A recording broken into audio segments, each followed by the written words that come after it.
মহিলাদের ব্যাপারে আমি কথা বলবো, কারণ প্রতিদিন তারা আসেন, তাদের ব্যাপারে আমরা কথা বলতে পারি না, সময় পাই না।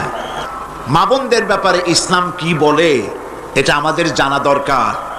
এখন আমি আপনাদের সামনে পেশ করতে চাই যে কোরআন, ইসলাম নারীদেরকে কি দিয়েছে। সমস্ত শিক্ষিত লোক বীর চট্টলার আজকের এই মাহফিলে আমি মনে করি অধিকাংশ মানুষ শিক্ষিত, তারা মতলববাজ লোকদের কথার জবাব দিতে পারবেন যে ইসলাম নারীকে কত গুরুত্ব দিয়েছে। কোরআনে কারীমের মধ্যে আল্লাহ রাব্বুল আলামিন কোরআনের ভেতরে নারী আর পুরুষ পাশাপাশি এনেছেন। এরকম করেন নাই যে পুরুষেরা ওয়াজ শুনতে আসলে, তাফসীর শুনতে আসলে, নামাজ পড়লে, হজ করলে, যাকাত দিলে তাদের সওয়াব বেশি হবে, আর নারীরা করলে তাদের সওয়াব কম হবে। এরকম আছে নাকি? দেখেন আল্লাহ পাক কি বলছেন। আল্লাহ রাব্বুল কোরআনে কারীমের ভিতরে বলছেন, মান আমিলা সালিহাম মিন যাকারিন আও উনসা ওয়া হুয়া মুমিনুন ফালানুহইয়ান্নাহু হায়াতান তাইয়্যিবা। আল্লাহ পাক বলেন, পুরুষ বা নারী যেই নেক আমল করবে, যারাই নেক আমল করবে, আমলে সালেহ করবে, ভালো কাজ করবে, আমি দুনিয়ায় তাদেরকে পবিত্র জীবন, সুন্দর স্বাচ্ছন্দ্যপূর্ণ জীবন যাপনের তৌফিক দিয়া দিব। এটা হলো দুনিয়ার পুরস্কার। আর আখিরাতে কি দেব? পুরুষ আর যেই আমলে সালেহ করবে, নেক কাজ করবে, পরকালে কি দিব? وَلَنَجْزِيَنَّهُمْ أَجْرَهُمْ بِأَحْسَنِ مَا كَانُوا يَعْمَلُونَ। এবং কিয়ামতের দিন তারা যে দুনিয়ায় ভালো ভালো কাজ করেছিল, এর জন্য আমি তাদেরকে কিয়ামতে পুরস্কৃত করব। এখানে কি নারী বাদ পড়ছে? মেয়ে লোক বাদ পড়েছে? পড়ে নাই। আবার আল্লাহ পাক বলছেন সূরা মুমিন, দেখুন, وَمَنْ عَمِلَ صَالِحًا مِنْ ذَكَرٍ أَوْ أُنْثَى وَهُوَ مُؤْمِنٌ فَأُولَئِكَ يَدْخُلُونَ الْجَنَّةَ। যেই ভালো কাজ করবে, সে পুরুষ হোক অথবা নারী হোক, মুমিন ব্যক্তি পুরুষ হোক অথবা নারী হোক, ভালো কাজ করলে পরে আমি কিয়ামতের দিন তাদেরকে জান্নাতে প্রবেশ করাবো, জান্নাতবাসী হবে। والمؤمنون والمؤمنات بعضهم أولياء بعض يأمرون بالمعروف وينهون عن المنكر। মুমিন পুরুষ আর মুমিন নারী পরস্পরের সহযোগী, এবং তারা কি করে? মানুষকে কাজের আদেশ দেয়, অন্যায় কাজ থেকে ফিরায় রাখে, তারা নামাজকে প্রতিষ্ঠা করে, তারা যাকাতকে আদায় করে এবং আল্লাহ রাসূলের আনুগত্য করে চলে। তাহলে আয়াতে কারিমাগুলির দিয়ে, আল্লাহ পাকের এই আয়াতগুলির মধ্য দিয়ে আমরা বুঝতে পারলাম যে আল্লাহ পাক পুরুষ এবং নারীকে, যেখানেই পুরুষের কথা প্রায় সেখানে নারীর কথা সমভাবে আল্লাহ বলে নারী এবং পুরুষের সমান অধিকারের কথাই প্রতিষ্ঠিত করলেন। এমন এক সময় ছিল যখন কন্যা সন্তান জন্মগ্রহণ করাই ছিল পাপ, এবং সেই জাহালাতের যুগে কন্যা হয়েছে, মেয়ে হয়েছে, শুনলে পরে স্বামীর মুখ কালো হয়ে যেত, মুখটা মলিন হয়ে যেত, এবং বাচ্চাটাকে ধরে আষাঢ় মেরে ফেলে দিত। জীবিত অবস্থায় কবরের মধ্যে পুঁতে রাখতো, পাথর মেরে মাথাটা থেতলো করে দিত। আল্লাহ পাক কোরআনে কারিমে বলেছেন, বিআইয়ি যামবিন কুতিলাত, কোন অপরাধে এই কন্যা সন্তানটিকে হত্যা করলে? কি অপরাধ তার? বনু তামিমের এক ব্যক্তি ইসলাম কবুল করার পর লোকটি কাঁদতেছিল, হাদিস শরীফে ঘটনাটি এসেছে। নবী করিম সাল্লাল্লাহু আলাইহি ওয়াসাল্লাম তাকে প্রশ্ন করলেন, তুমি কাঁদছো কেন? লোকটি বলছে, হে নবী, আমি তো মুসলমান হলাম, কিন্তু আমার গুনাহ কি মাফ হয়েছে? আল্লাহর নবী বলেন, তুমি যখন পড়েছো লা ইলাহা ইল্লাল্লাহু মুহাম্মাদুর রাসূলুল্লাহ, এই কালেমা পড়ার সঙ্গে সঙ্গে তোমার জীবনের সকল গুনাহ রাশি আল্লাহ রাব্বুল আলামিন মাফ করে দিয়েছেন। কিন্তু লোকটি কান্না থামছে না। নবীজি প্রশ্ন করলেন, গুনাহ তো মাফ হয়েছে, আমি তোমারে গ্যারান্টি দিলাম, এরপরেও কাঁদো কেন? সে বলছে, হে রাসূল, আমি এমন গুনাহ করেছি যা সর্বক্ষণ আমাকে পীড়া দেয়। কি গুনাহ করেছো? সে বলল যে আমি, আমার স্ত্রী গর্ভবতী ছিল, গর্ভাবস্থায় তাকে রেখে আমি ব্যবসা করতে গিয়েছিলাম। ফিরে যখন এসেছি অনেকদিন পর স্ত্রী খবর দিল তার এক মরা সন্তান হয়েছে। আমি ভুলে গেলাম বিষয়। বেশ কয়েক বছর পর আমার ঘরে একটি ফুটফুটে সুন্দরী ছোট্ট একটি মেয়ে দৌড়দৌড়ি করতে দেখলাম। আমার খুব আগ্রহ হলো মেয়েটাকে দেখতে। আমি প্রশ্ন করলাম বউকে, এ মেয়েটি কার? বউ কাছে এসে বলল, এ মেয়েটি তোমারই। সেদিন আমি মিছে কথা বলেছিলাম, মেয়ে হয়েছে এটা যদি তুমি শুনতে পারো তো মেরে ফেলে দেবে। সেই ভয়তে আমি বলি নাই। আমি আমার দূর সম্পর্কীয় আত্মীয়র বাড়িতে তাকে প্রতিপালনের ব্যবস্থা করেছি, আর তারপরে একটু বড় হয়েছে পরে নিয়ে আসছি। এখন হয়তো তুমি তাকে দেখে আর মারতে পারবে না, সেই ভরসা করে এনেছি। হে রাসূল, আমি মেয়েটিকে আদর করলাম, স্নেহ করলাম, মমতা করলাম। কয়েকদিন যাওয়ার পর আমার মনের মধ্যে চিন্তা জাগলো, এই মেয়েটা তো শৈশব থেকে কৈশোরে পদার্পণ করবে, তারপরে যৌবন পাবে, এরপরে তাকে বিয়ে দিতে হবে। আমি সমাজপতি, আমার মেয়ে অন্যের বাড়িতে রান্না করে খাওয়াবে, অন্যের বাড়ির কাপড় চোপড় পরিষ্কার করবে, তাহলে তো আমার সম্মান বাঁচবে না, আমার ইজ্জত বাঁচবে না। আমি তখন সিদ্ধান্ত নিলাম, এই অপমানের চাইতে মেয়েটিকে মেরে ফেলা অনেক ভালো। আমি ওকে বললাম, মেয়েটিকে সাজিয়ে দাও, গুছিয়ে দাও, একটু বেড়ায় আসে। স্ত্রী সরল মনে মেয়েটাকে সাজিয়ে গুছিয়ে দিল। এই মেয়েটিকে নিয়ে আমি চললাম।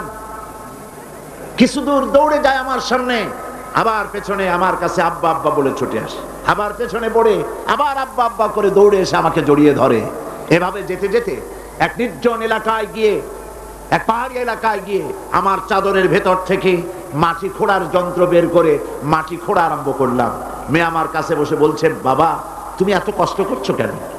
সে তো বুঝতে পারতেছে না যে আমি তার জন্য কবর খনন করতেছি।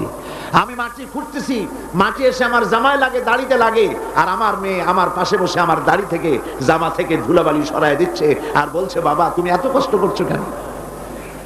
গর্তটা যখন খনন করা হয়ে গেল, মেয়েটার হাত পা শুরু করলাম। মেয়ে বুঝতে পেরেছে আমি তাকে মেরে ফেলবো। মেয়ে তখন বলছে, বাবা আমাকে মেরো না, আমি তোমাকে বাবা ডেকে তোমাকে সমাজে নিন্দনীয় করবো না, আমাকে মেরো না। আমি তার কোনো কথা শুনলাম না। হাত পাও বেঁধে সজরে কুয়ার ভিতরে, গর্তের ভিতরে নিক্ষেপ করলাম।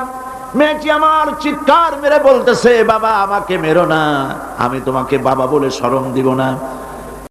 বলছে, রাসূল আমার পাষাণ হৃদয় গলল না। শেষবারের মতো একটা পাথরকে উঁচু করে আমি আমার মেয়ের মস্তককে লক্ষ্য করে এই পাথর সজলে নিক্ষেপ করলাম। মেয়ের বুক ফেটে রক্ত ফিনকি দিয়ে বেরিয়ে গেল, আর মেয়ের মুখ থেকে আব্বা বলে একটা চিৎকার বেরোলো। ওই আব্বা চিৎকার এখনো যেন আমার কানে আমি শুনতে পাই।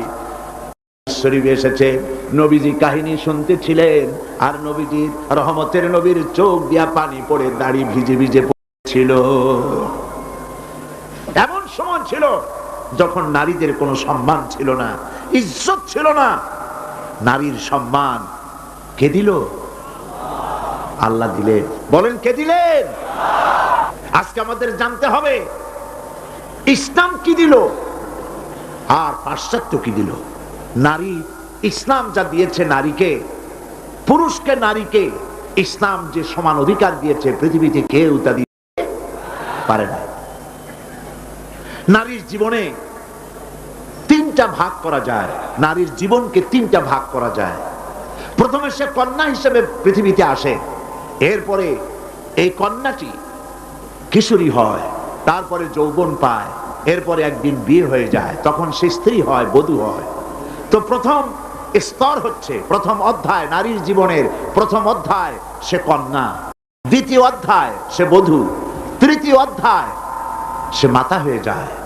ইসলাম এই তিন অধ্যায় নারীকে কি দিল, কি অধিকার দিল, এবং স্বামী আর স্ত্রীর মধ্যে কি সম্পর্ক গড়ে দিল ইসলাম, তা আমাদের জানা দরকার। দেখুন, নবী করিম সাল্লাল্লাহু আলাইহি সাল্লাম একটা কন্যাকে কি মর্যাদা দিচ্ছে। হাদিস শরীফে এসেছে, কোন ঘরে একটি কন্যা সন্তান জন্মগ্রহণ করে, ওই ঘরের ভিতরে তখন এক রহমতের ফেরেশতা আসে, এসে বলে আসসালামু আলাইকুম ইয়া আহলাল বাইত, হে ঘরের মালিকেরা, হে ঘরের গৃহবাসীরা, তোমাদের উপরে আল্লাহর রহমত বর্ষিত হোক।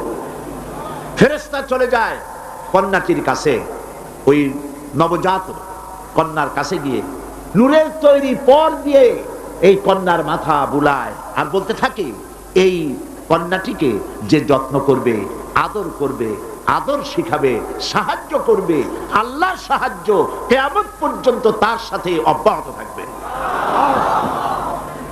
এই হাদিস ছেলের জন্য এরকম একটি হাদিস নাই, এরকম একটি হাদিস এসছে মেয়েদের জন্য। সুবহানাল্লাহ। নবীজি বলছেন, মান আলা জারিয়াতাইন হাত্তা তাবলুগা জা ইয়াউমাল কিয়ামাতি আনা ওয়া হুয়া কাহাতাইন ওয়া দাম্মা আসাবিহু, আখরাজাহু মুসলিম। মুসলিম শরীফের হাদিসের মধ্যে এসেছে, আল্লাহর নবী বলেন, যদি কারো দুটি কন্যা সন্তান হয় আর ওই কন্যা সন্তানটিকে বয়সপ্রাপ্ত হওয়া পর্যন্ত যদি তাকে প্রতিপালন করে এবং তাকে সহযোগিতা করে, কিয়ামতের দিন আমি মুহাম্মদ সাল্লাল্লাহু আলাইহি ওয়াসাল্লাম আর ওই দুই কন্যার পিতা পাশাপাশি অবস্থান করব জান্নাতে।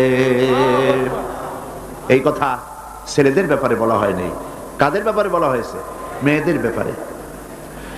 নবী করিম সাল্লাল্লাহু আলাইহি ওয়াসাল্লাম বলেছেন, ওয়ান জাবির বিন আব্দুল্লাহ রাদিয়াল্লাহু তাআলা আনহু قال قال رسول الله صلى الله عليه وسلم من كان له ثلاث بنات يربيهن ويكفيهن ويرحمهن فقد وجب له الجنة।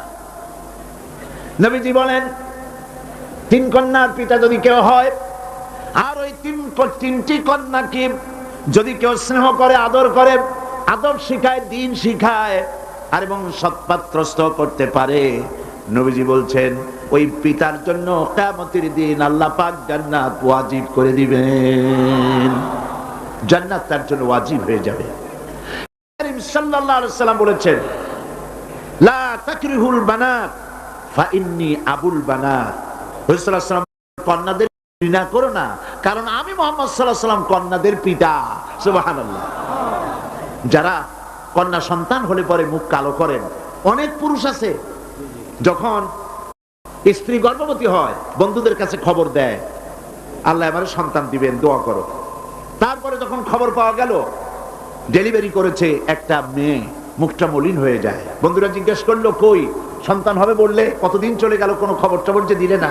কয় যে বলার মতো না। কি? কয় যে মাইয়া হয়েছে, একটা মেয়ে হয়েছে, এটা আর বলার মতো না। মুখটা কালো হয়ে যায়, স্ত্রীর সঙ্গে কথা বলে না। বারবার মেয়ে হলে, এমনও খবর পাওয়া গেছে বারবার মেয়ে হয়েছে, স্ত্রীকে পর্যন্ত দিয়ে দিয়েছে। নাউজুবিল্লাহ। মেয়ে হওয়ার জন্য স্ত্রী কি দায়ী? কে দায়ী? স্বামী দায়ী? তো খামোকা কেন মুখ মলিন করেন? আল্লাহ রাব্বুল আলামিন বলেছেন কোরআনে কারীমের মধ্যে, আমি কাউকে ছেড়ে দেই, কাউকে মেয়ে দেই, কাউকে ছেলেও দেই, মেয়েও দেই, কাউকে কিছুই দেই না। ইন্নাল্লাহা আলা কুল্লি শাইইন কাদির। সমস্ত জিনিসের উপরে ক্ষমতা কার? আল্লাহ পাকের। সন্তান হয় না, আল্লাহর কাছে চাও, ছেলেও দিতে পারেন, মেয়েও দিতে পারেন, তার ইচ্ছা। বারবার মেয়ে হয়েছে তো কি ক্ষতি হয়েছে? কি ক্ষতি হয়েছে? নবী করিম সাল্লাল্লাহু আলাইহি ওয়াসাল্লামের সন্তানদের মধ্যে মেয়েও ছিল, ছেলেরাও ছিলেন, কিন্তু ছেলেরা সব মারা গেলেন। বেঁচে থাকলেন কারা? বলেন, কারা বেঁচে থাকলেন? একটি হাদিস আপনি খুঁজে বের করতে পারবেন না। নবী করিম সাল্লাল্লাহু আলাইহি ওয়াসাল্লাম কখনো আল্লাহ পাকের দরবারে হাত তুলে বলেছিলেন যে আল্লাহ, ছেলেগুলি তো সব তুমি নিয়ে গেলে, সবগুলির বাঁচায় রাখলে, তুমি দয়া করে আমাকে আরেকটি ছেলে দান করো, এরকম একটি হাদিস নাই। সুতরাং কন্যা হিসেবে নারীর জীবনের তিনটি অধ্যায়ের একটি অধ্যায় হলো কন্যা। সেই কন্যার অধিকার প্রতিষ্ঠিত করেছে ইসলাম। সুবহানাল্লাহ। এবার কিছুদিন পর সে বউ হয়ে গেল, স্ত্রী হলো যৌবন পাওয়ার পর। এখন দেখেন কোরআন তাকে কি অধিকার দিচ্ছে।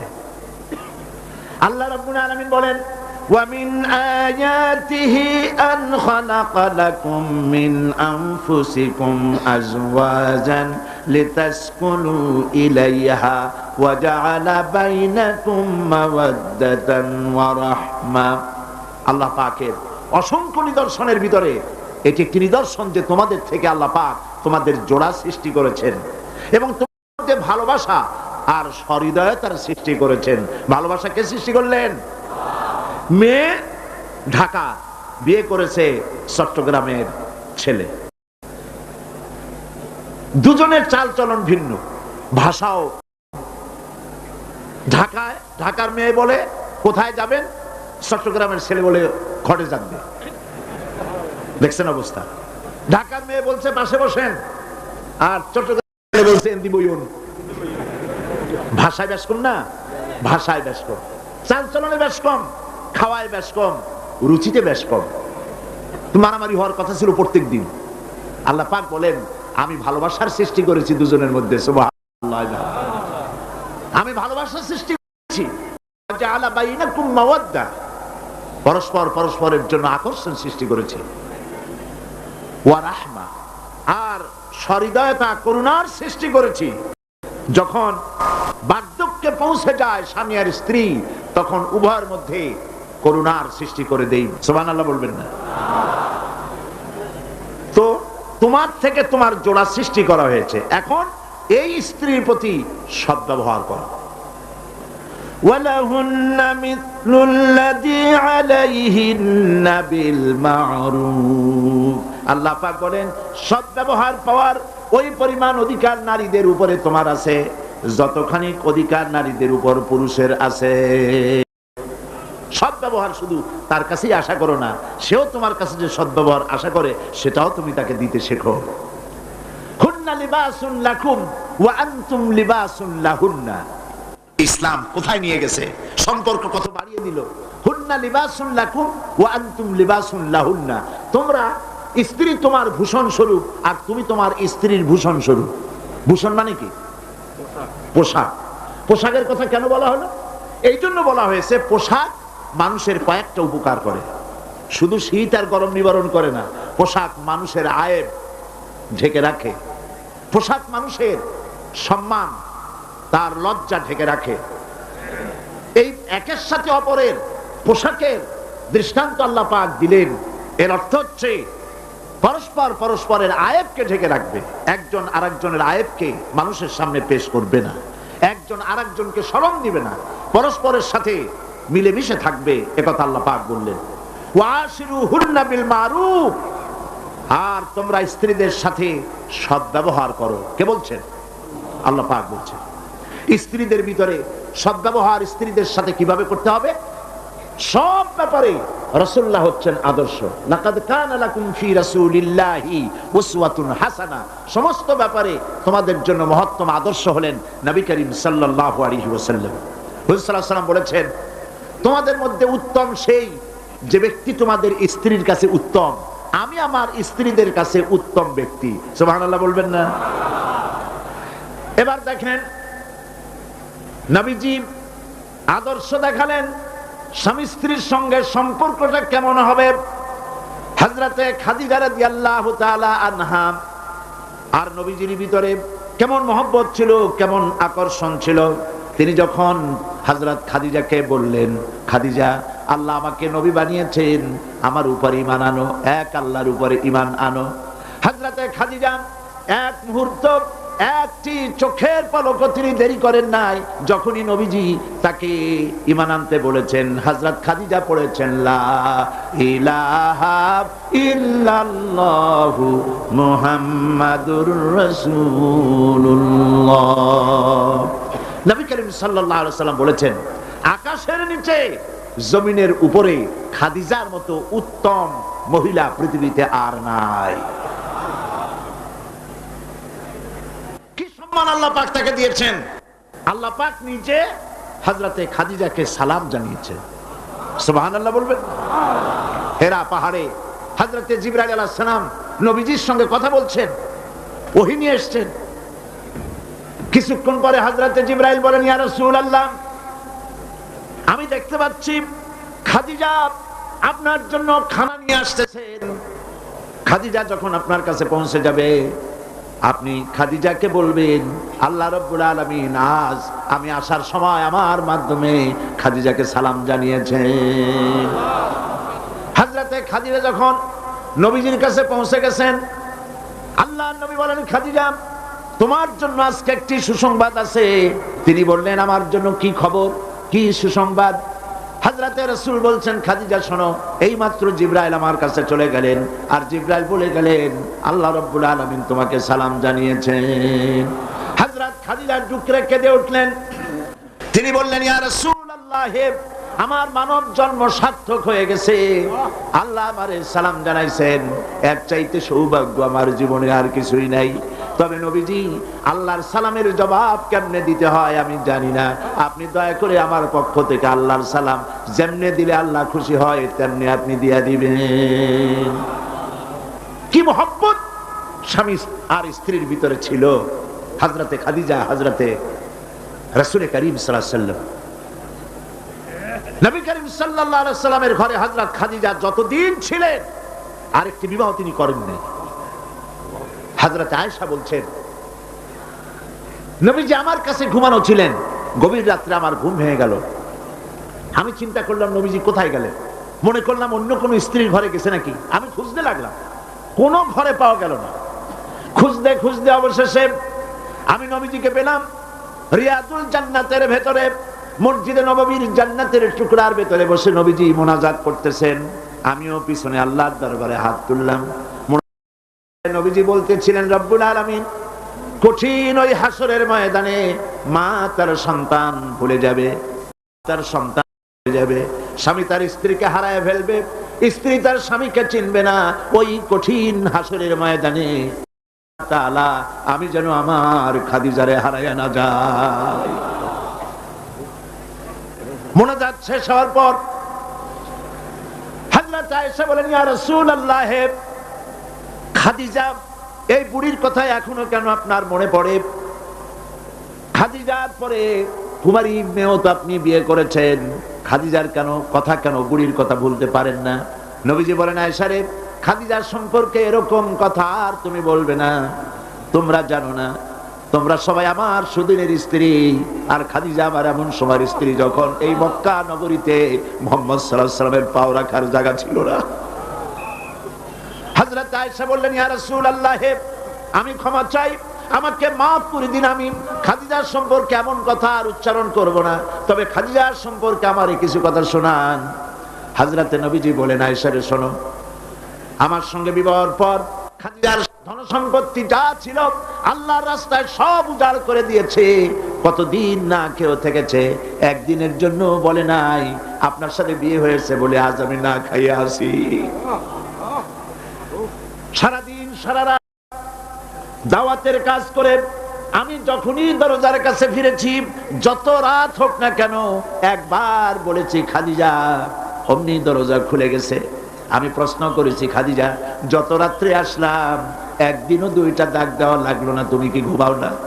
হযরতে খাদিজা বলেছেন, ইয়া রাসূলুল্লাহ, আপনি দিনের দাওয়াতের জন্য ব্যস্ত, কষ্ট করেন, আমি মনে মনে ভাবি আমি যদি ঘুমায় থাকি রাতের বেলায়, আর নবীজি যদি দরজার কাছে এসে খাদিজা খাদিজা বলে ডাকাডাকি করেন, উঠতে যদি আমার দেরি হয় আল্লাহর নবীর সঙ্গে বেয়াদবি হয়ে যাবে, এইটা মনে করে বিছানায় না ঘুমায় যতক্ষণ আপনি না ফেরেন এই দরজাটার সাথে পিঠ লাগাইয়া দাঁড়াইয়া দাঁড়াইয়া ঘুমায়।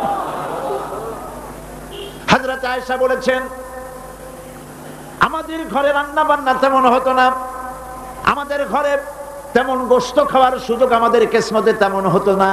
যদি কোনোদিন আমাদের ঘরে দুম্বা বা ছাগল জবাই হতো, গোশতগুলি নবীজি কেটে ভাগ করে সমস্ত স্ত্রীদের ঘরে দিয়ে দিতেন। এরপরে কয়েকটা গোশতের টুকরা একটা টোপলায় নিয়ে হযরত খাদিজা মদিনার অলিতে গলিতে ঘুরে বেড়াতেন। খাদিজার কোন বান্ধবী পাওয়া যায় কিনা? সুবহানাল্লাহ। নবী করিম সাল্লাল্লাহু আলাইহি ওয়াসাল্লাম তার স্ত্রীদেরকে ভাবে ভালোবাসতেন, আর স্ত্রীরাও নবীর জন্য এভাবে ভালোবাসতেন, ভালোবাসা দিতে।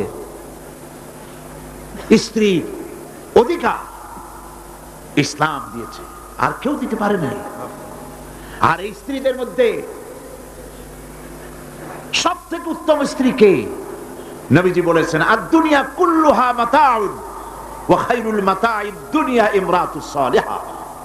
দুনিয়ার সব কিছু সম্পদ, এর মধ্যে উত্তম নিয়ামত হচ্ছে পতিপরায়ণা সুহাদ্দি স্ত্রী। সুবহানাল্লাহ।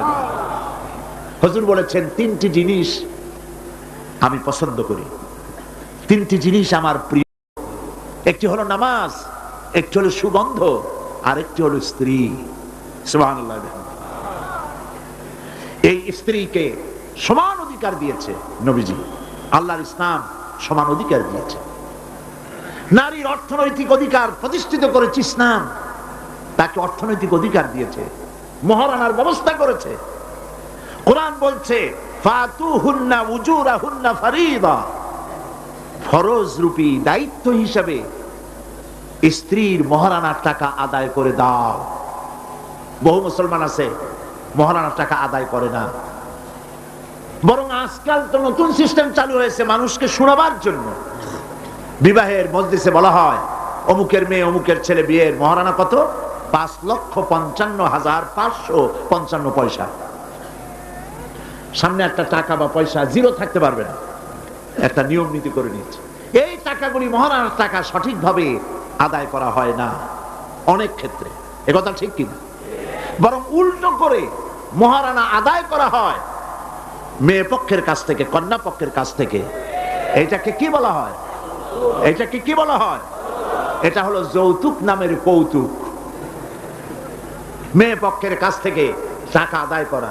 মেয়ে পক্ষ যদি ইচ্ছে করে বর পক্ষকে যদি টাকা দেয়, পয়সা দেয়, গাড়ি দেয়, বাড়ি দেয়, কোনো আপত্তি নাই, দিতে পারে। কিন্তু ডিমান্ড করে নেওয়া, চেয়ে নেওয়া সম্পূর্ণ হারাম।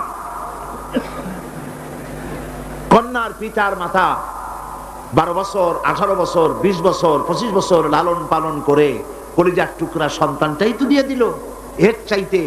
এর চাইতে টেলিভিশন, গাড়ি বাড়ি বেশি হয় কি করে? এই যৌতুক বাংলাদেশের সর্বত্র আছে, অবশ্য চট্টগ্রামে নাই। আছে। ছেলে যদি এমএ পাস করে, ইঞ্জিনিয়ারিং পড়ে, লয়ার হয়েছে, পিতার এই ধারণাই হয় সন্তানকে পড়াতে লেখাতে যত টাকা খরচ হয়েছে কন্যা পক্ষকে কাছের থেকে আদায় করে নেব। এবং সেই জন্য বিয়ের সময় দাবি করা হয়,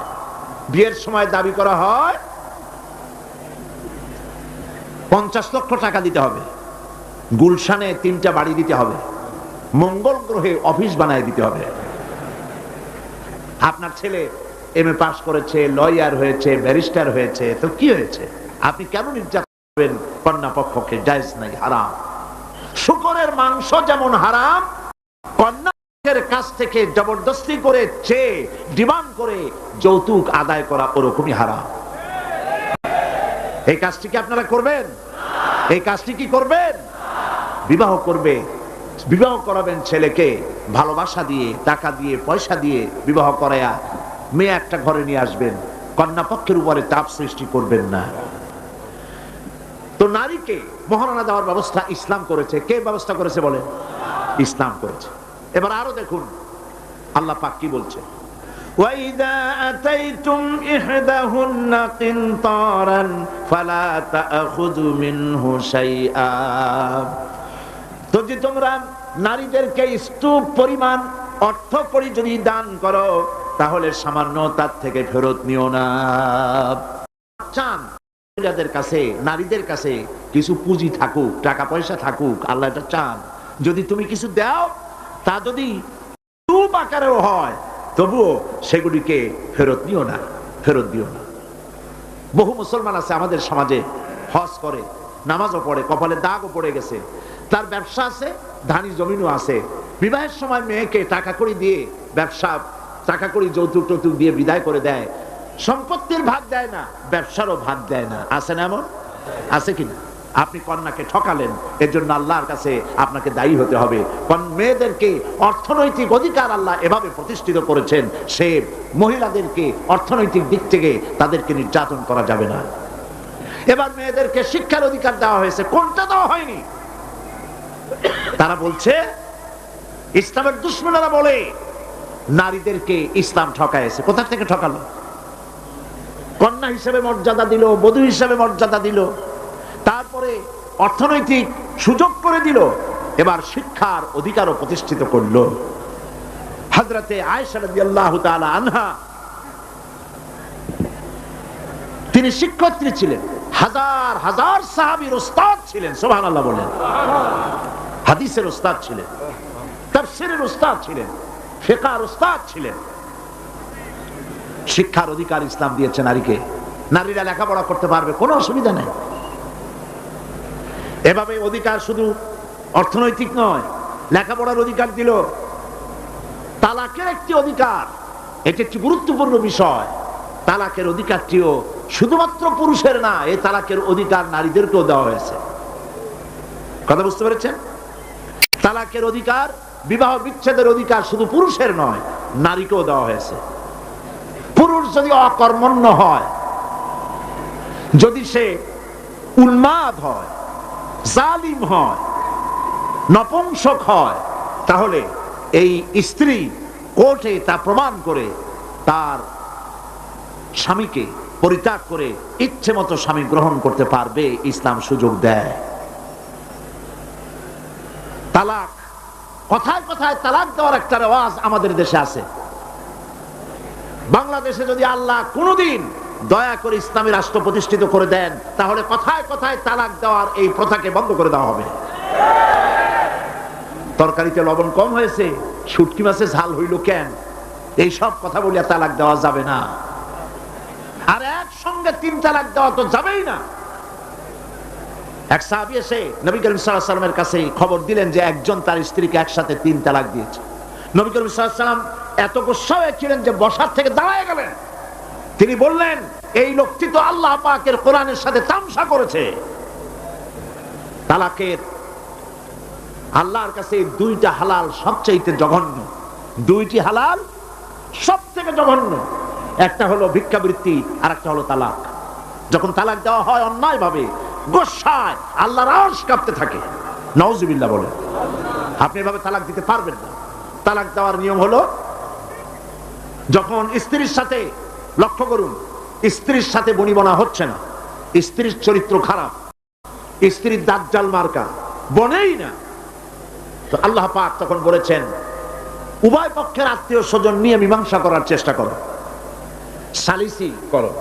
যদি মীমাংসায় না হলো, তাহলে 1 মাসে 1 তালাক দাও, বিছানা আলাদা করে দাও, এবং অপেক্ষা করো তার এই অবস্থা দেখে সে ফিরে আসে নাকি। যদি ফিরে আসে তো গ্রহণ করো, যদি ফিরে না এলো 2য় মাসে 2য় তালাক দাও। তাও যদি ফিরে না আসে, তাহলে গিয়ে 3 তালাক একদম রেজি করে দাও, আর ফেরত হবে না। 3 তালাকে বায়না করে দাও, এই স্ত্রীকে আর গ্রহণ করা যাবে না। এখন আমাদের দেশে রাগের মাথায় একসাথে 3 তালাক দেওয়ার পর মনে মনে অনুশোচনা হয়, এতগুলো ছেলে পেলে নিয়ে করবো কি, কি সর্বনাশ হইল, রাগের মাথায় করলামটা কি। এখন এই বউ ফিরে পাওয়ার জন্য মসলা তালাশ করে।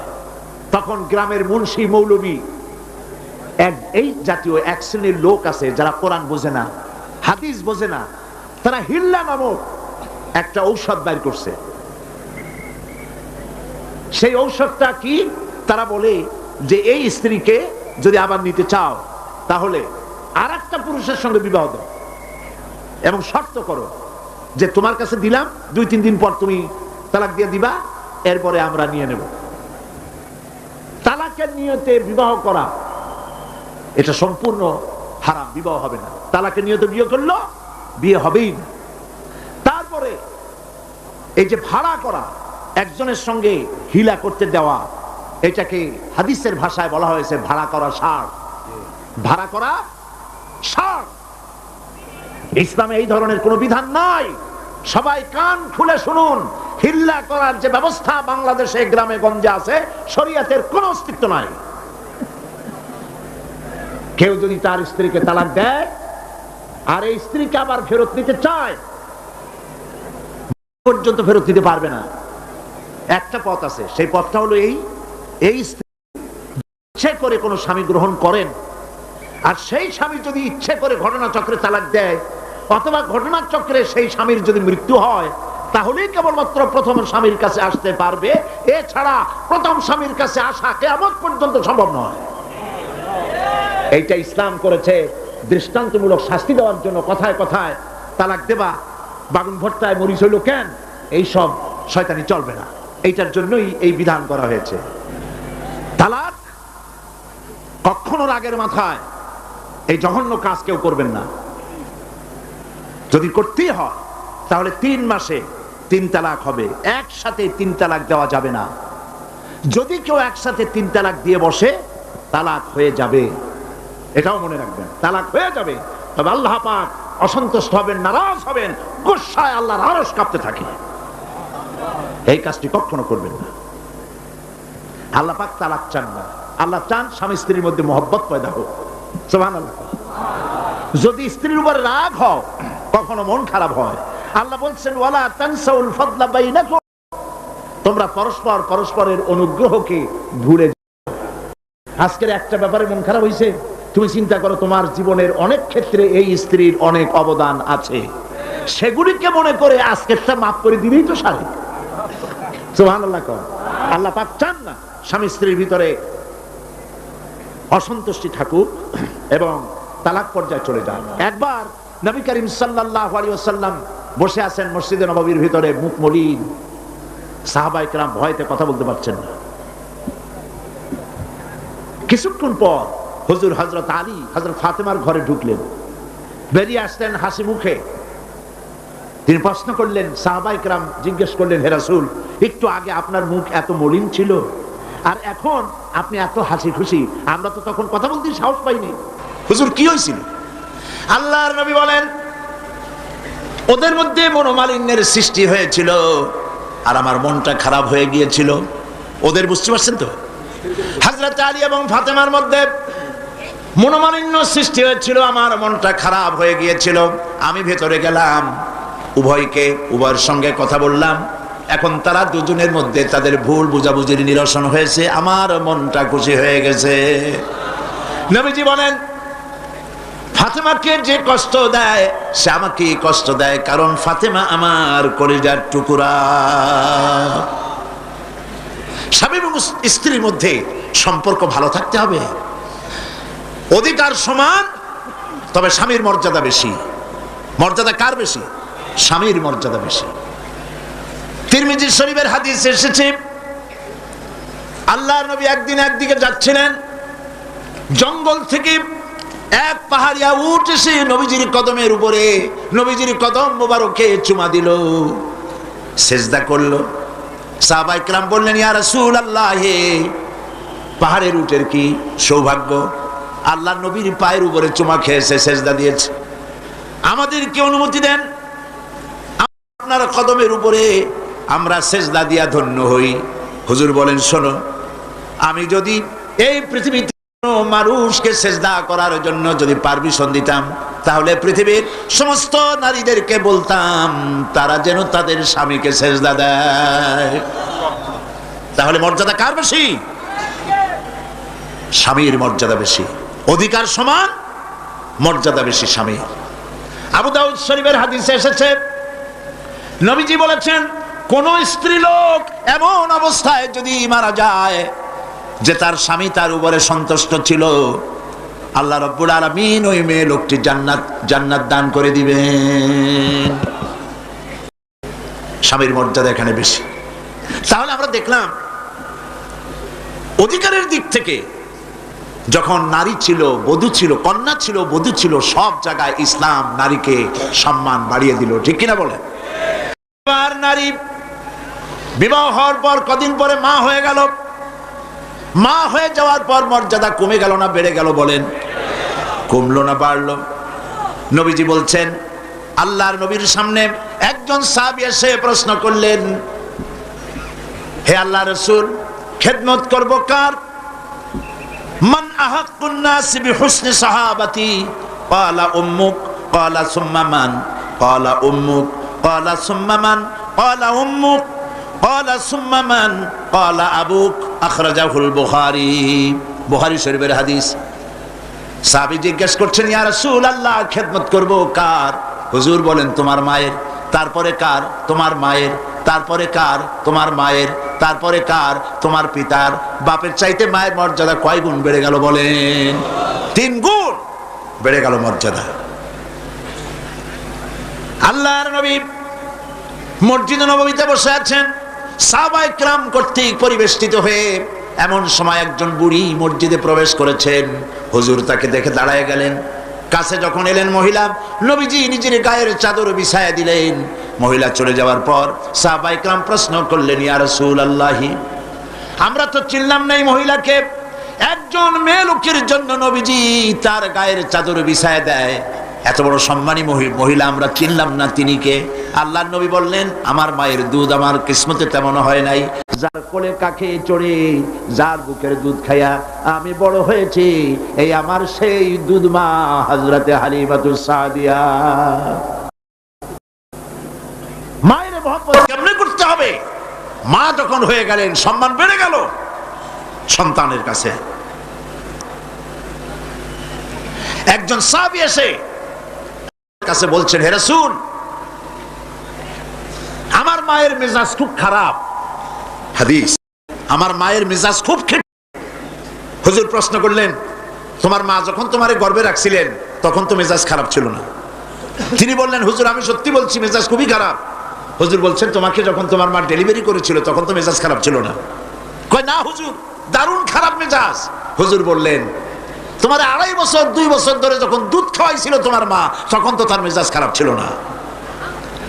সাহাবী যখন এর পরেও বললেন, ইয়া রাসূলুল্লাহ, আমি আমার মায়ের দুধের হক আদায় করে দিয়েছি।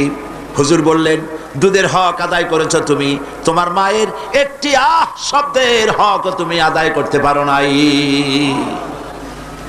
তুমি যদি পড়ে গেছো ছোট্টবেলায়, খাটের থেকে কোলের থেকে পড়ে গেছো, কেঁদে উঠছো, আর তোমার মা যে তখন বলেছে, সারা জীবন এই একটি শব্দের হক আদায় করতে পারবে না। মায়ের সম্মান ইসলাম এভাবে বাড়িয়ে দিল।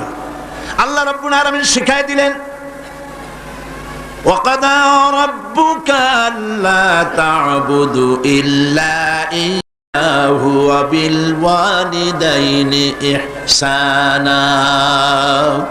তোমার রবের পক্ষ থেকে এটা ফয়সালা হয়েছে যে আমার ইবাদত করার পর মা বাপের ইহসান করবে। দেখেন অবস্থাটা, দেখুন, লক্ষ্য করুন, আল্লাহর ইবাদতের পরেই বান্দা কাজ করবে। বলেন কার? মা বাপ ইহসান করো। মা বাপের সামনে চোখ দিয়ে চোখ লাগায় কথা বলবে না। ওয়ালা তাকুল্লাহুমা উফিন ওয়ালা তানহারুহুমা, ঝিড়কি দিবে না, ধমক দিবে না। আর তাদের সঙ্গে কোন ভাষায় কথা বলবে তাও আল্লাহ শিখাইয়ে দিয়েছেন। আল্লাহ পাক বলেন, ওয়াকুল্লাহুমা কাওলান কারীমা, সম্মান সূচক কথা বলো মা বাবার সাথে। আর শিখাইয়ে দিলেন, বান্দারা তোমার মা বাবার জন্য আমার কাছে এই ভাষায় দোয়া করো, রব্বির হামহুমা কামা রব্বায়ানি সাগীরা।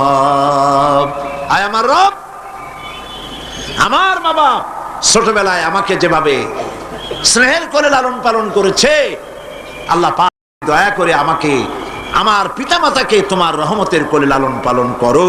আল্লাহ পাক শিখাই দিয়েছেন। এই দোয়া করবেন তো? মনে থাকবে? প্রত্যেক নামাজের পরে মুনাজাতে এই দোয়া করবেন। মা বোনেরা লেখাপড়া করতে পারবেন, চাকরি করতে পারবেন, জিহাদে যেতে পারবেন, সবই করতে পারবেন পর্দার ভিতরে থেকে। আল্লাহ পাক কোরআনে কারিমে বলেছেন, ওয়াকারনা ফি বুয়ুতিকুন্না ওয়ালা তাবাররাজনা তাবাররুজাল জাহিলিয়াতিল উলা। ওয়াকারনা ফি বুয়ুতিকুন্না, তোমরা তোমাদের ঘরের মধ্যে থাকো, আর জাহিলিয়াতের যুগে মতো করে সাজসজ্জা করে তোমরা বেরিও না, ঠাক ঠমক করে বেরিও না, সৌন্দর্য প্রদর্শনী করো না। পৃথিবীতে বিভিন্ন দেশে মিস সুন্দরী প্রতিযোগিতা হয় না? হয় কিনা? সুন্দরী প্রতিযোগিতা হয় পৃথিবীর বিভিন্ন দেশে। Miss China, miss Thailand, miss American, miss Canada, এভাবে নাম হয়। সুন্দরী প্রতিযোগিতা কি? সুন্দরী প্রতিযোগিতা করতে গিয়ে বিচারক মণ্ডলী সুন্দরীদের শরীরের যেসব জায়গা মাপজোপ করে তা কেবলমাত্র শয়তানের পক্ষে সম্ভব, কোন মানুষের পক্ষে সম্ভব নয়। যারা এই বিচারক মণ্ডলী থাকে নির্লজ্জ বেহায়া, তারা কি তার নিজের মেয়ের, নিজের বোনের শরীরের সেসব জায়গা মাপ করতে পারবে? লম্পট। বাংলাদেশে সুন্দরী প্রতিযোগিতা কিয়ামত পর্যন্ত হতে দেওয়া হবে না। পর্দার বিষয়টি আলোচনা করতেছিলাম। পর্দা করা ফরজ। পর্দা করা কি ফরজ? নবীজি বলেছেন এমন এক সময় আসবে, ক্বালা রাসূলুল্লাহ সাল্লাল্লাহু আলাইহি ওয়াসাল্লাম, নিসাউন কাসিয়াতুন আরিয়া মুমিলাতুন মাইলাতুন রুউসুহুন্না কাল বুখতিল মাইলা লা ইয়াদখুলনাল জান্নাতা ওয়া লা ইয়াজিদনা রিহাহা, আখরাজাহু মুসলিম। আল্লাহর নবী বলেন এমন এক জামানা আসবে যখন বস্ত্র পরিধানকারিণী উলঙ্গিনী হবে মেয়ে লোকগুলি, উটের চুটের মতো করে খোপা বেঁধে মরাল সময় হেলে দুলে পরপুরুষের দৃষ্টি আকর্ষণ করে রাস্তায় চলাফেরা করবে। এরা জান্নাতীর কথা, জান্নাতের সুঘ্রাণ এদের নাকে প্রবেশ করবে না।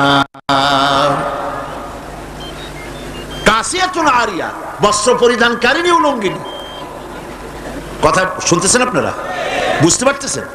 বস্ত্র পরিধানকারিণী উলঙ্গিনী, এমন কাপড় পরছে যা পরাও যা, না পরাও তাই, জান্নাতে যেতে পারবে না।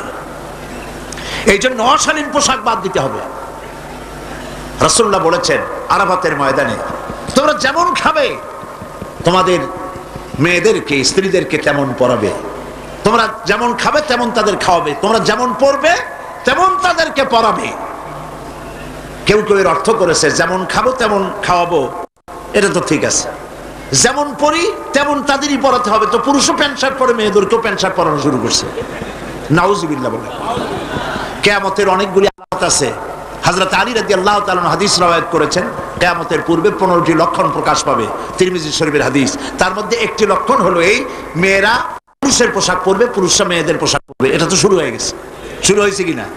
মেয়েরা, আমাদের দেশেও এই প্রচলন শুরু হয়েছে। কোন কোন ক্ষেত্রে মহিলারা প্যান্ট শার্ট ইত্যাদি চাদরবিহীন এগুলি পরে রাস্তায় বেরোনো শুরু হয়ে গেছে। আর পুরুষগুলি, আমাদের দেশে এগুলি কম, বিদেশে দেখেছি কানে দুল পরে। আমাদের দেশে দুল পরা শুরু করছে কিনা আমার চোখে এখনো পড়ে নাই। আছে? আমি তো এত কথায় দেখি, তারপরেও আমার নজরে পড়ে নাই। তবে চেন পরা দেখেছি, সোনার চেন বহুত নজরে পড়েছে।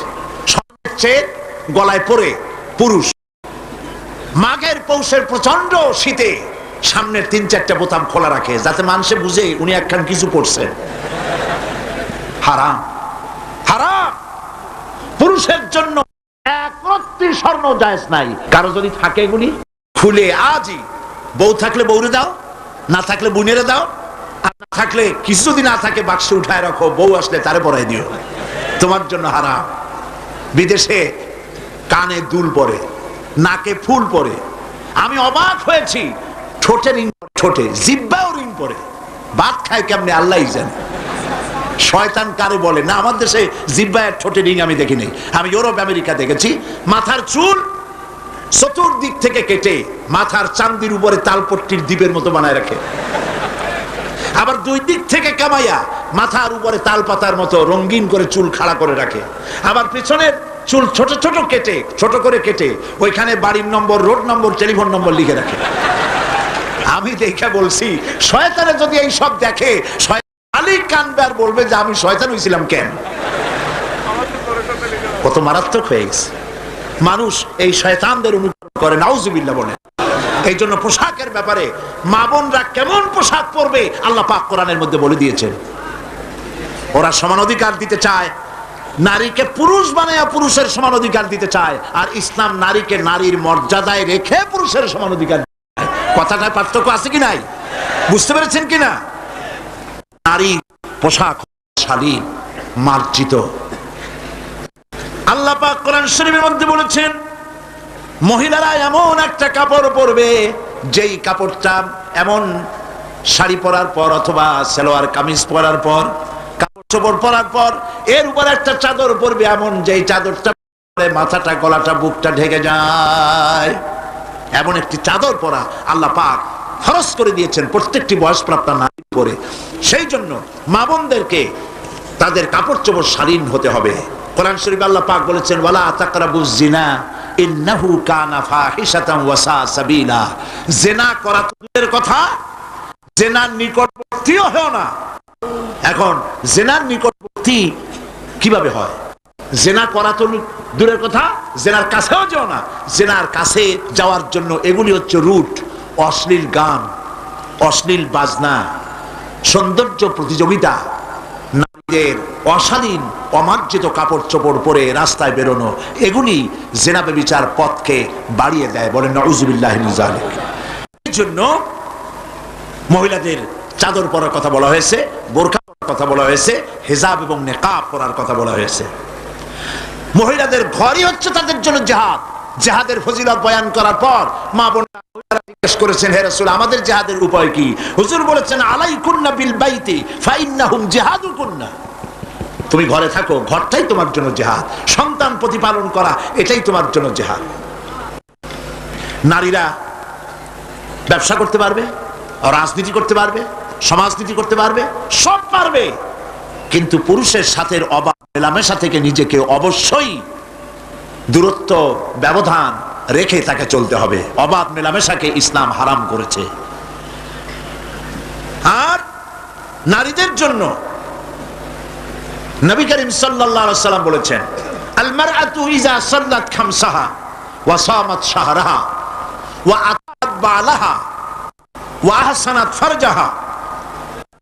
নবী করিম সাল্লাল্লাহু আলাইহি ওয়াসাল্লাম বলেছেন যদি চারটি কাজ করে, 5 ওয়াক্ত নামাজকে সঠিকভাবে যদি আদায় করে, রমজান মুবারকের রোজা যদি রাখে, আর মহিলারা যদি স্বামীর আনুগত্য করে চলে, সতীত্বের হেফাজত যদি করে, এই 4টি কাজ করতে পারলে আল্লাহ রাব্বুল আলামিন আল্লাহ পাক তাদেরকে কিয়ামতের দিন জান্নাতের যেই দরজা দিয়ে খুশি সেই দরজা দিয়ে জান্নাতে প্রবেশ করাবেন।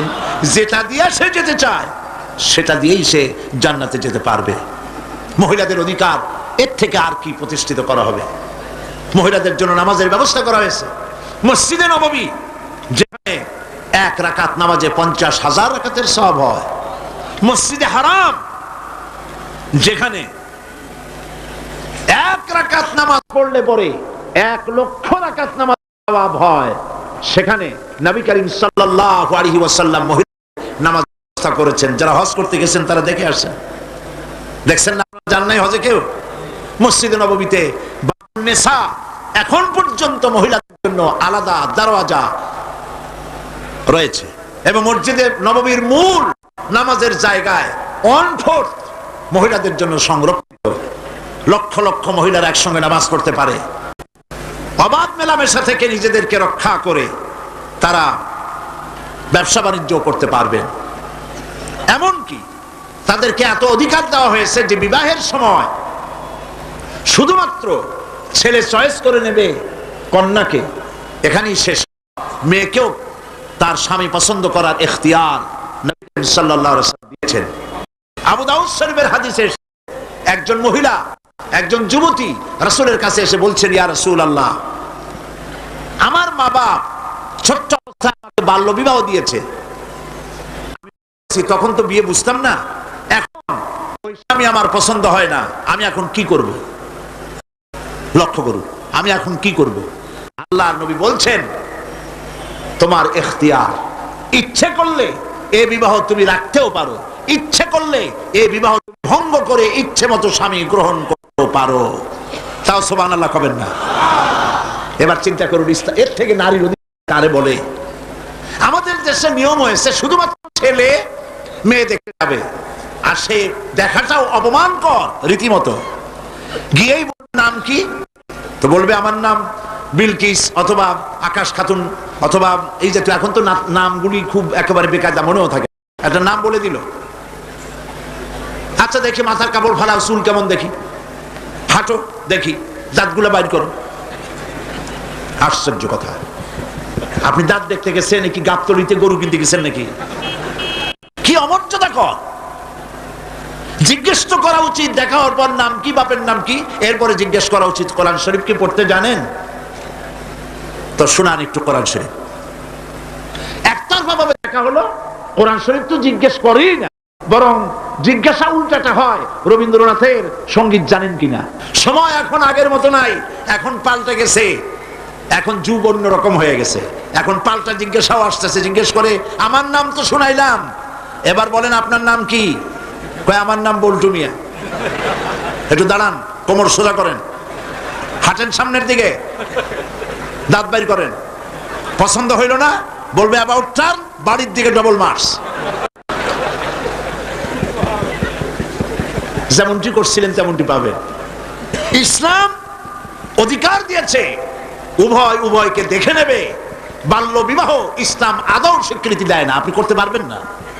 জবরদস্তি করে, জুলম করে, চাপ সৃষ্টি করে মেয়েকে বিবাহ দিতে পারবেন না, তার অনুমতি লাগবে। ইসলাম সে অধিকার নারীকে দিয়েছে। এই জন্য মেয়েদের তামাদ্দনিক অধিকার, শিক্ষার অধিকার, বৈবাহিক অধিকার, সম্পত্তিতে অধিকার, সব অধিকার ইসলাম একটা একটা করে আদায় করে দিয়েছে। সকলে বলে আলহামদুলিল্লাহ। এরপরে মহিলাদের কিছু কাজ রয়েছে, যে কাজগুলি তাদের করতে হবে। আপনাদের দায়িত্ব, সে দায়িত্ব হলো ঘরটাকে ইসলামের দুর্গ বানান। ঘরটা সিনেমার ক্যাসেট দিয়ে ভরবেন না, নাটকের ক্যাসেট দিয়ে ভরবেন না। ঘরটাকে কোরআন হাদিসের ক্যাসেট দিয়ে, কোরআন হাদিসের বইপত্র দিয়ে ঘরটাকে ভরে ফেলুন। ইসলামিক জ্ঞানে নিজেকে সমৃদ্ধ করেন। স্বামীকে ইসলামের রাস্তায় আনার জন্য প্রাণান্ত চেষ্টা করুন। যদি ইসলামের রাস্তায় না থাকে, রাগ করে পারবেন না, অভিমান করে পারবেন না, ভালোবাসা দিয়ে স্বামীকে ইসলামের রাস্তায় আনার চেষ্টা করেন। সন্তান সন্ততিকে ইসলামের চরিত্রে গড়ে তোলার জন্য শ্রম দেন, আদব শিখান, দিন শিখান। ছেলে মেয়েদেরকে এমন কোন কিন্ডারগার্টেন স্কুলে দিবেন না যেখানে পড়ে, যেখানে লেখাপড়া করলে পরে দিন শিখবে না, ইমান শিখবে না, ইসলাম শিখবে না। এমন জায়গায় দিবেন যেখানে দিলে পরে কোরআন হাদিস শিখতে পারে, আদব শিখতে পারে, ইসলাম শিখতে পারে। খালি ইংরেজি শিখলেই হবে না। আমি ইংরেজির বিরোধী নই, শিখুন, সমস্ত ভাষার স্রষ্টা আল্লাহ, কিন্তু এমন স্কুলে দেবেন যেখানে দিলে পরে আরবিও শিখবে, ইংরেজিও শিখবে, বাংলাও শিখবে, আর সাথে সাথে কোরআন হাদিসও শিখবে। এইরকম স্কুল তালাশ করে দিবেন। প্রাইভেট মাস্টার রাখবেন, এমন মাস্টার যে মাস্টার নামাজি দেখে রাখবেন, বেয়াদব, ধর্মনিরপেক্ষতায় বিশ্বাস করে, এমন কোন ছেলেকে বাড়িতে নিয়ে পড়াতে দেবেন না। আপনার সন্তান নষ্ট করে দেবে। কথা বুঝতে পেরেছেন? এরপরে ছেলেদেরকে সচ্চরিত্রবান বানাবার, চরিত্রবান ছেলেদের সাথে তাদেরকে থাকতে দিন। আর মেয়েদেরকে যারা স্কুল কলেজে পাঠান, বোরখা পরাতে শিখুন। বাচ্চা অবস্থা থেকে তাদেরকে সালোয়ার কামিজ পরান। একটু বড় হলেই শার্ট পরাবেন না, একটু বড় হলেই 5-6 বছর বয়স হয়ে গেলেই তাদেরকে পাজামা পরান, সালোয়ার কামিজ পরান। 6-7 বছর বয়স হয়ে গেলেই চাদর পরান। এইভাবে আস্তে আস্তে করে তাকে শরম শিখান, ইমান শিখান, দিন শিখান। এগুলি শিক্ষা দেওয়া আপনার জন্য বিরাট দায়িত্ব। আল্লাহ পাক আপনাদের সকলকে তৌফিক দান করুন। মুনাজাত করব, মুনাজাতের জন্য দাঁড়ানো মানুষরা বসেন। রব্বানা ظلمنا أنفسنا وإن لم تغفر لنا وترحمنا لنكونن من الخاسرين। আয় আল্লাহ তাআলা, লক্ষ লক্ষ মুসলমান নরনারী চট্টগ্রাম তাফসীর মাহফিলের ৪র্থ দিবসে দীর্ঘক্ষণ তোমার দ্বীনের কথা শুনে তোমার দরবারে হাত তুলেছি। মেহেরবানি করে দুরুদ ও সালাম টুকুন সোনার মদিনায় নবী পাকের রওজা মুবারকে পৌঁছে দাও। तमाम পৃথিবীর মাটির নিচে যত মুমিন মুমিনাত শুয়ে আছেন তাদের আরোয়ার পরে সওয়াব পৌঁছায় দাও। আমাদের মা বাপ যারা কবরে শুয়ে আছেন, কবরগুলিকে জান্নাতের টুকরায় পরিণত করে দাও। রব্বির হামহুমা কামা রব্বায়ানি সগীরা। সবাই পড়েন, রব্বির হামহুমা কামা রব্বায়ানি সগীরা। আয় আল্লাহ তাআলা,